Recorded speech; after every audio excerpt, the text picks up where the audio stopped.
নমস্কার, কেমন আছেন সবাই? আশা করি সবাই খুব ভালো আছে। আজ মঙ্গলবার, এখন বাজে সকাল 7টা। আমি তো ফুল তুলতে চলে এসেছি আমার গবেষণার জন্য। দেখুন ফুলগুলো আজকে খুব সুন্দর ফুটেছে। আর আজ তো একটা বিশেষ দিন, আমার মাম্মামের জন্মদিন। তাই আমি সকাল সকাল 5 রকম ভাজাও বসিয়ে দিয়েছি। সব একসঙ্গেই ভাজাগুলো করে নেব, নিয়ে পরে আলাদা করে সাজিয়ে দেব। ভাজাও আমার হয়ে গেছে। এদিকে আমার বেগুনটার পটলটাও ভাজা হয়ে গেছে। এবার আমি পায়েসটাও বসিয়ে দেব। তাড়াতাড়ি করে করছি, মাম্মাম তো আবার উঠে পড়বে, ঘুমাচ্ছে, শরীরটাও ভালো নেই, সারাদিন কান্নাকাটি করছে, কিছুই খাচ্ছে না। পায়েসটাও বসিয়ে দিয়েছি। পায়েসটা দেখুন কি সুন্দর, দুধটা উতলিয়ে গেছে। দুধ উতলানো শুভ বলুন।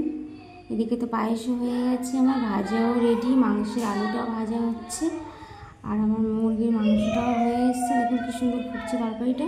মাছের ঝোলও আমার রেডি।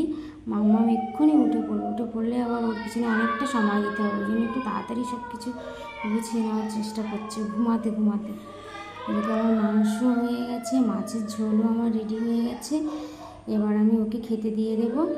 তার মধ্যে তো ওকে ভীষণ বায়না করছে, দেখুন কি সুন্দর করে দিয়েছে গুছিয়ে ওকে। এদিকে রাতের জন্য আমার একটা উনুনের ব্যবস্থা করেছি। ব্যবস্থা বলতে আমরা নিজেরাই বানিয়েছিলাম উনুনটা, এই কিছুদিন হচ্ছে বানিয়েছি উনুনটা। উনুনে রান্না করবো, তার কারণ হচ্ছে হাঁসের মাংস হবে আমাদের রাত্রিবেলা। আমার ভাগনা একটা হাঁস নিয়ে এসছে বাড়ি থেকে, ওরা বড় বড় রাজহাঁস পোষে বাড়িতে। তাই ওর মামা তো অনেক দিন যেতে পারছে না, বলছে মামা তোমার জন্য একটা হাঁস নিয়ে যাবো। সেই হাঁসের মাংস হবে, তার জন্য উনুনটাকে আজকে প্রথম ধরাবো উনুন। তাই জন্য ভাবলাম একটু স্বস্তিক চিহ্ন দিই। স্বস্তিক চিহ্ন তো আমি দিতেই পারছি না, হচ্ছে না। স্বস্তিক চিহ্ন কীভাবে দেয় আমার মাথায় নেই।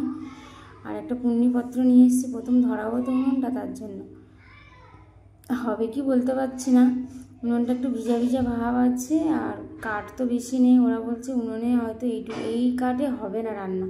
আর কিছুটা প্লাস্টিকও আমি জমিয়ে রেখেছিলাম, সেগুলোও বের করেছি। আমি বললাম দেখা যাক, না হলে আবার গ্যাসে বসিয়ে দেবে। এখন কতটা কি হবে আমি বুঝতে পারছি না। ওরা তো ভীষণ হাসাহাসি করছে সবাই যে উনুনে কিছুতেই রান্না হবে না, এইটুকু কাঠ, তার উপর ভিজে। সকালবেলা তো খুব বৃষ্টি হয়ে গেছে, তার মধ্যে আবার উনুনটা বাইরে ছিল, উনুনের ভিতরটাও একদম ভিজে। আমি বললাম যে কাগজ দিয়ে ধরালে হয়ে যাবে, আর ধোঁয়া হচ্ছে, সবাই হাসাহাসি করছে যে হবেই না রান্না। আমি বলছি দেখা যাক না কি হয়, না হলে আবার গ্যাসই করে নেব। তবু চেষ্টা তো করব, চেষ্টা করে দেখা যাক কি হচ্ছে। আর সুস্মিতা বলছে বৌদি তুমি কারোর কথা শুনো না, তুমি তোমার মতো করেই করো, দেখবে হয়ে যাবে। সবাই মিলে বললেও আমি ঘাবড়েও যাচ্ছি যে হবে তো আদৌ। এবার ধরাতে শুধু 1 ঘন্টা লেগে যাচ্ছে, ধরছেও না। ছোট ছোট করে কাঠ কেটে দেওয়া হয়েছে উনুনের মধ্যে দিয়ে, আর কিছু প্লাস্টিকও জমিয়ে রেখেছিলাম, সেগুলো উপর দিয়েও দিয়ে দিচ্ছি। এখন শুধু ধরতে পারলেই হয় উনুনটা। সবে অল্প অল্প করে ধরছে উনুনটা, এখনও ধোঁয়া হয়নি, ধোঁয়াটা একটু কেটে গেছে। এখন জানি না কি হবে, কখনো নিভে যাচ্ছে, কখনো আবার বেশ জ্বলে উঠছে। এবার হয়তো ধরে যাবে। দেখুন আগুনের ফুলকিটা কিন্তু খুব সুন্দর আস্তে আস্তে করে উঠছে। একটু ধরে যেতে পারলে। আর ওরা বড় বড় কাঠগুলো আমার হাতের কাছে আনছে, আমার এদিকে মাথা কোনো ঠিক থাকছে না যে হবে কি না। চারিদিক দিয়ে এত কথা বলছে সবাই, আমি ভাবছি যদি না হয় তখন কি হবে। এত আয়োজন করলাম উনুনের জন্য, আর সে আমার চেষ্টাটাই বিফলে যাবে, এটাই ভাবছি। আর ওরা সব সেখান থেকে সব কাঠ দিয়ে দিচ্ছে। আমি বলছি এত দিও না, আস্তে আস্তে করে একটু একটু করে দাও। দেখুন আগুনের ফুলকিটা কি সুন্দর উঠছে। এবার মনটা একটু ভালো লাগছে যে না, কি সুন্দর দেখুন আগুনের ফুলকিটা উঠলো, চারিদিক দিয়ে আগুনটা কি সুন্দর বেরোচ্ছে। হয়ে যাবে হয়তো। কড়াটা এবার একটু গরম হলেই আমি মশলাপাতিগুলো দিয়ে দেবো। আবার হাঁসের মাংস একটু বেশিক্ষণ কষাতে হবে, না হলে তো স্বাদটাও পাওয়া যাবে না। উনুনে রান্না করা হয় না তো গ্যাসে হয়। আর মনে হচ্ছে গরম কেন হচ্ছে না, এত কেন দেরি হচ্ছে। ওরা বলছে উনুনে তুমি করো না বলে তোমার এরকম মনে হচ্ছে, একটু ধৈর্য ধরো, সব ঠিক হয়ে যাবে। আজ একটু গরম হতে সময় লাগবে। আগুনটা দেখো কি সুন্দর বেরোচ্ছে। আমার কড়াইটাও গরম হয়ে এসছে। আমি তেজপাতা একটু গোটা গরম মশলা দিয়ে দিয়েছি।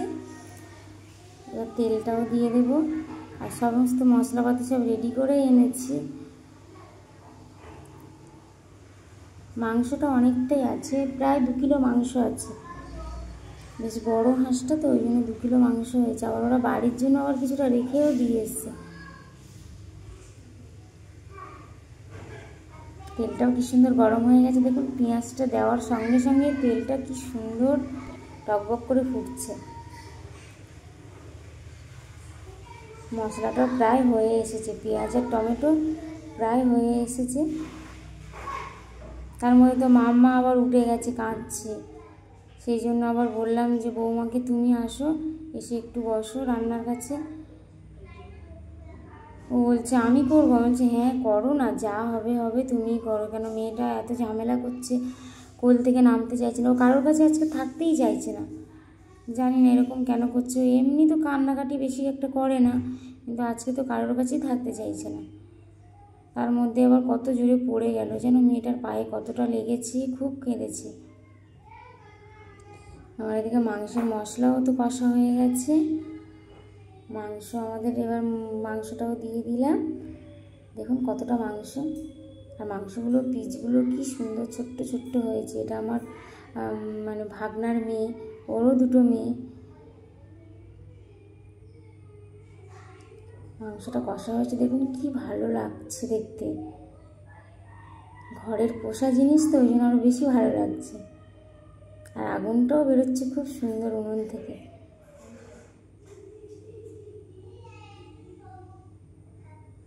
মাংস রেডি হয়ে গেছে। মাংসতে আলুটা তো ভাজা হয়নি, মনে ছিল না, আবার ঘর থেকে ওটা ভেজে নিয়ে আসলাম। আনার পরে আবার ওর মধ্যে অ্যাড করে দেওয়া হলো। এবার আমাদের মাংসটা একটু কষানোর জন্য একটু ঢাকা দেওয়া হয়েছে। আবার ঢাকনা খুলে দেখুন জলও বেরিয়েছে, বেশ অনেকটাই জল বেরিয়েছে। আর কি সুন্দর দেখতে লাগছে, মশলাগুলো মাংসের গায়ের মধ্যে একসঙ্গে মিশে গেছে তো, গেলে যেন আরও ভালো লাগছে দেখতে। এই যে আমাদের কষা হয়ে গেছে মাংসটা। এবার মাংসের মধ্যে একটু জল দিয়ে দিলে হয়ে যাবে। অনেকক্ষণই কষা হয়েছে, অর্ধেকটা সিদ্ধ হয়ে এসছে। জলটাও দেখুন কি সুন্দর ফুটছে, মাংসের যে জলটা বেরিয়েছে।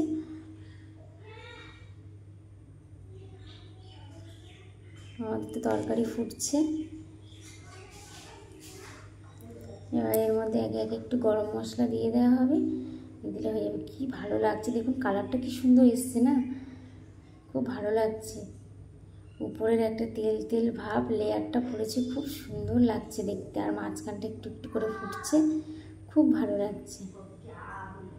কি সুন্দর কালার এসছে। দিয়ে তো মাম্মামকে রেডি করে দিয়েছি, দিয়ে চলে এসেছি কেক কাটতে। আর মাম্মাম দেখুন কি করছে, ও শুধু চাই ছুরিটা। জামা তো কিছুতেই পরানো যাচ্ছিল না। এবার কেকটাও কাটা হয়ে যাচ্ছে।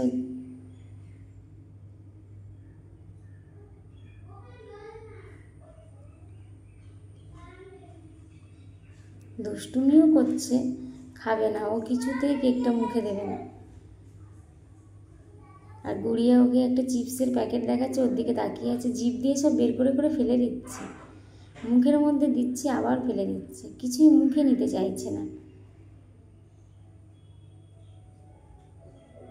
এবার বললাম যে বাবু তুমি একটু বসো তো বোনকে নিয়ে। ও দিদিভাইকে একটু বললাম যে বসতে,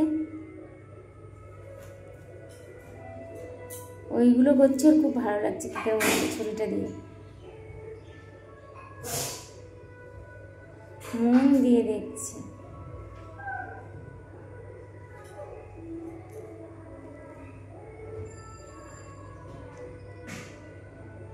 ছুরিটা নেবে ও।